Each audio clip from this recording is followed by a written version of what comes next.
ټویټر څه شی دی؟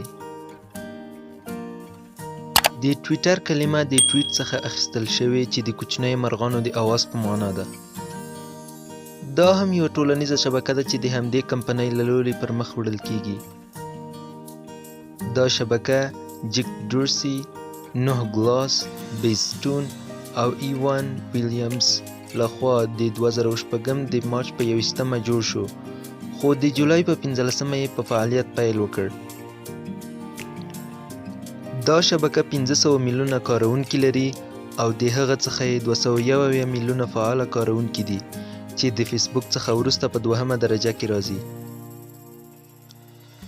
د فیسبوک څخه دومره فرق کوي چې په فیسبوک کې ورته پوسټ وایي چې پکې بې شمېره لیکنه کولای سو، او په ټویټر کې ورته ټویټ وایي چې یوازې 140 حروفو په اندازه لیکنه پکې کیږي. د یوې څېړنې له مخې هره ورځ په دغه شبکه کې خلک د 340 میلیونه په شاوخوا کې ټویټ کوي. د ټویټر څخه زیاتره وخت هغه کسان کار اخلي چې ډیر مشهوره وي او یا په زیاته اندازه ملګري ولري. په ټویټر کې څوک مجبور نه دي چې یو بل کس د ځان ملګری کړي ترڅو د هغه لیکنې وګوري، فقط هغه شخص د فالو کړي.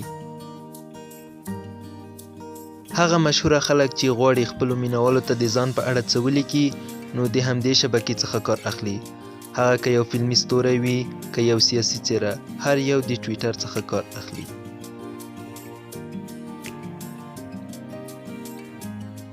ډیره مننه چې د دې ویډیو تر پای پورې مو زموږ ملتیا وکړه.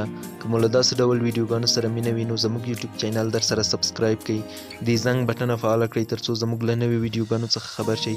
تر بلې ویډیو پورې مو په لوی او بخښونکي خدای سپارم. پاتې ورځ مو نیکمرغه. د الله پامان.